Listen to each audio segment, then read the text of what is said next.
say it's wonderful to see you all here, so very, very welcome. Another thing is, I think Tilbury has a tremendous history, and something that we overlook with many historical figures going. And I was just saying, the sister of Anne Boleyn actually left. She alighted here, she came down the river, and then they rode on to Rochford, and she lived there. So that's just a little bit of tippet.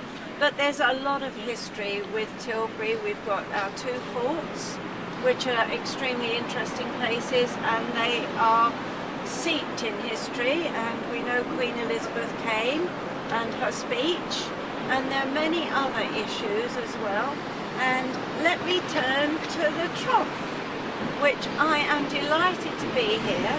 I was brought up with cattle and horses, and I know the marshes in Tilbury had a lot of grazing, and so it's very appropriate that we should I can't say unveil the trough, can I? I should say present the trough. If we were here 150 years ago, we would just be on a salt marsh, grazing sheep, a few odd farmsteads, Tilbury Fort, the river frontage.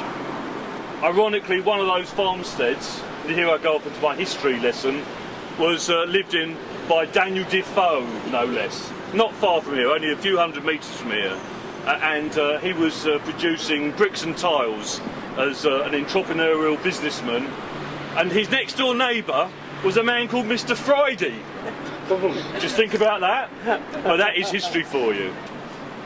And then in the 1880s, this wonderful new concept of a new dock and harbour was produced, and indeed businessmen got together to set up the new East and West Indies dock at Tilbury, which was opened in 1887, and it was because of that a shanty town, a pioneer frontage town developed, or not even a town, just a place, higgledy-piggledy buildings, no sanitation, no proper roads, and ironically the only pub here was called Hole in the Wall, because literally it was a hut with a hole in the wall. You put your penny in and a bottle of beer comes out, and that was about it.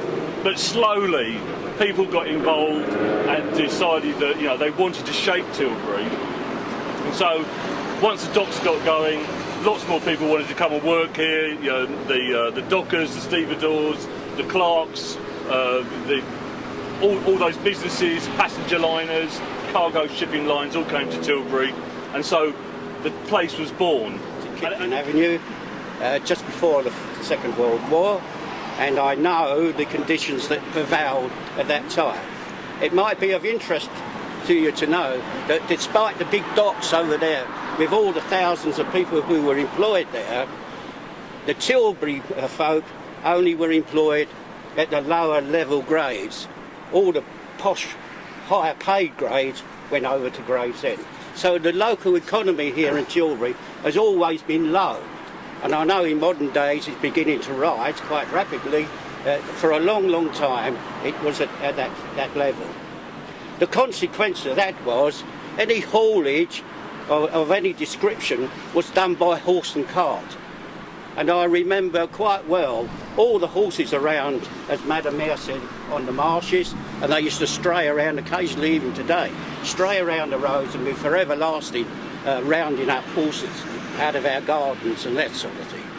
These horses... Public display. It has moved from here. We think it arrived here in about 1916. It then went off to other places, and I want to just say, and unfortunately they're not here, but Ginger Wright, who you may know is a charge hand in the Parks Department, has been really influential in the early years of sort of identifying it and trying to take care of it, although it's not his responsibility. But it got moved, and he was always had the idea that it would be lovely to put it back on display. So thanks. 53, I think it was. And I originated from a farming family that farmed what is now Basildon Newtown before the corporation took it over. So we had a couple of farms at Basildon that we worked. But coming to Tilbury then with my wife, I then got involved in Tilbury Forum, and I got shoehorned into the job of sorting out the horse trough.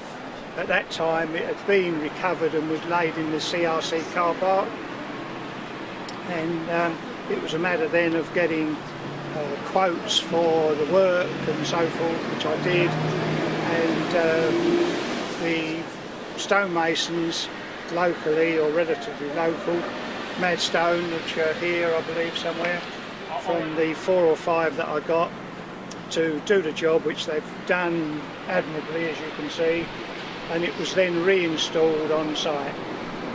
Since then we've had the heritage plaque placed there to commemorate the town, and yesterday I placed 2 stainless steel plaques on the columns at the front, one to talk about give you some information on the drinking fountain itself, and one to commemorate the Mayor's visit. So thank you, Lady Mayor.